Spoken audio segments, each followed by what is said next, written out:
लेकिन शंका कुशंका करना और अपने को बड़े महान समझ करके आना, सहयोग आपको उठा फेंक देगा। ऐसा समुंदर है कि उठा के वहां फेंक देगा, फिर आप आएंगे नहीं वहीं।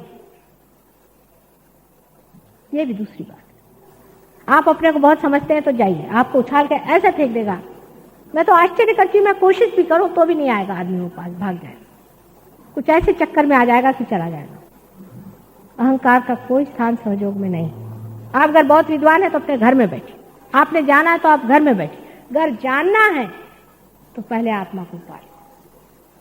रही हमारी बात, हम तो माँ हैं आपकी, अब हमेशा सेवा में लगे रहेंगे और कोशिश करेंगे कि आपके अंदर सुबुद्धि आए, आप अपने से प्रेम करें और समझें आप क्या है, कि आप अनंत काल के एक खोजने वाले हैं। आपकी श्रेणियों में उस श्रेणी को आप पहचाने कि हम एक विशेष रूप के आते।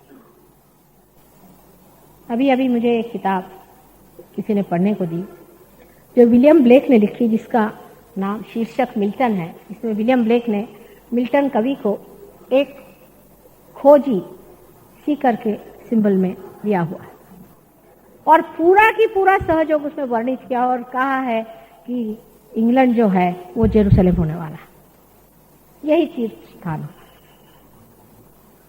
हमारे एक मुसलमान शिष्य अल्जीरिया में रहते, उनकी माँ ने कहा कि हमें मक्का जाने का है, हज के लिए पैसे दे। कल आज का मक्का जो है लंदन है, लंदन जा 250 मुसलमान वहां पार करा दे। ये जितनी भी धार्मिक घुटन है, ये धर्म नहीं है, ये धर्म के विरोध, प्रेम के विरोध में खड़े हुए राक्षस है, जिसको हम फेनेटिसिज्म कहते हैं। मेरा धर्म कहने वालों से पूछे कि धर्म क्या चीज है, किसी को कुछ मालूम नहीं, उनकी सारी दीवारें धड़ धड़ गिर जाएंगी।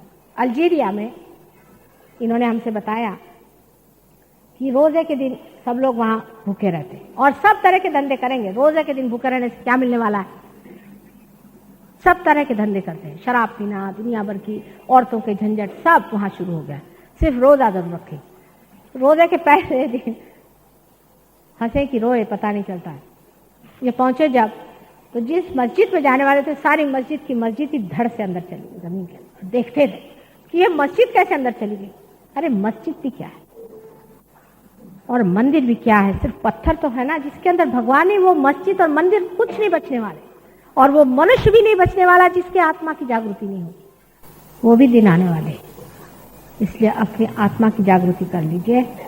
मैं आपकी माँ हूं, मैं आपसे विनती करती हूं, अपने को पहचानिए, अपने को समझिए, अपने अहंकार में मत बहिए, अपने आत्मा की जागृति करके अपना परम कल्याण साधिए, अपने परम तत्व को आप साधिए। सब बेकार की बातें, हम ये हैं और हम वो हैं, हम इस जाति और पंथ और धर्म के हैं, ये सब झूठ है। आप सिर्फ परमात्मा के पंथ के हैं। और ये जिन जिन के आप नाम ले रहे हैं, बुद्ध, महावीर आदि, जिसका भी आप नाम ले, मोहम्मद साहब का, सब हमारे साथी हैं। इन पाखंडियों के नहीं, इन चोरों के नहीं, जो उनके नाम पर बड़े बड़े ऑर्गेनाइजेशन निकाल करके और पैसा बना रहे।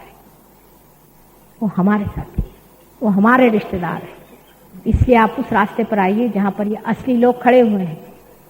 इनके फूल तोड़ तोड़ करके अपने को लगा लिए हैं और कहते हैं कि हम इस धर्म के हैं, हम उस धर्म के हैं।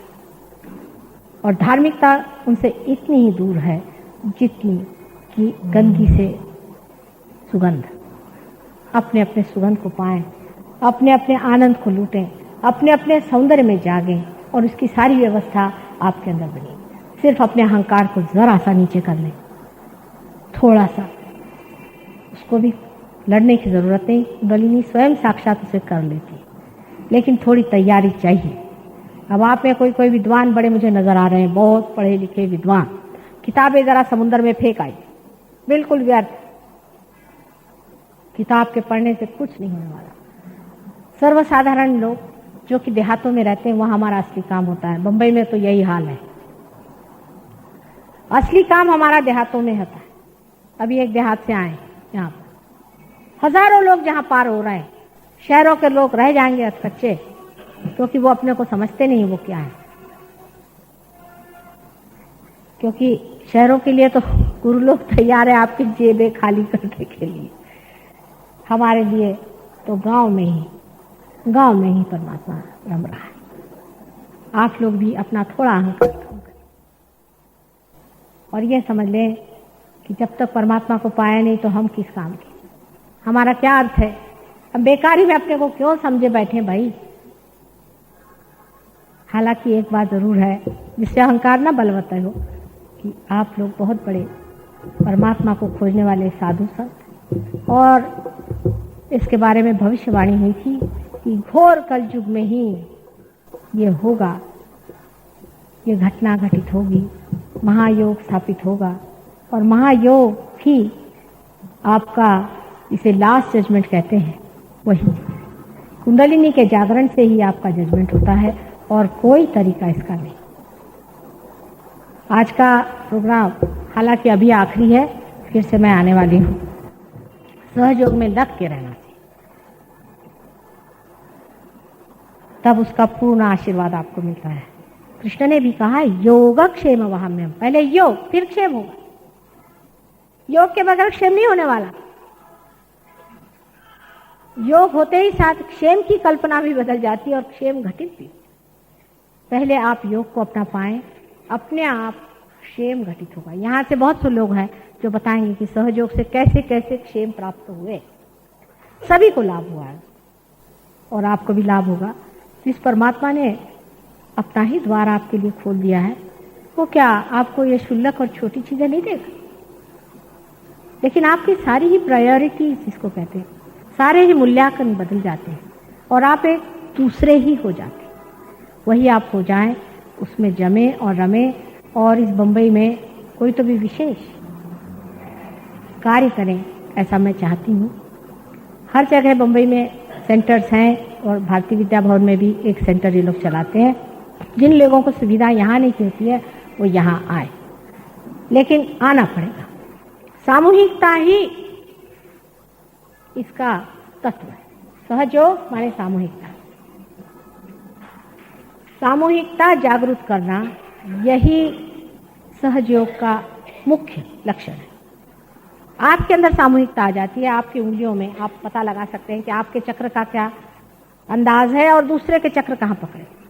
आप सामूहिक हो जाते हैं, लेक्चर से नहीं कि you are brothers and sisters, ये नहीं, यू बिकम अपने आप महसूस करने, दूसरे को आप अपने अंदर महसूस करने लग जाते हैं। ये विराट का एक अंग प्रत्यंग आप होते हुए भी जागरूक हो जाते हैं और आप उसको महसूस करने लग जाते हैं अपने अंदर। ये होना होता है। जब तक ये घटना घटित नहीं होगी तब तक लेक्चर देने से आप किसी के भाई बहन नहीं हो सकते, आपको ये महसूस नहीं हो सकता। ये घटना है, ये घटित होनी पड़ती, और ये फ्रिवलस लोगों के लिए नहीं है।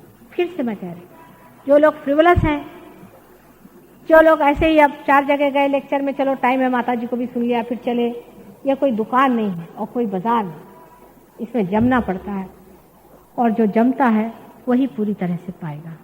परमात्मा आपको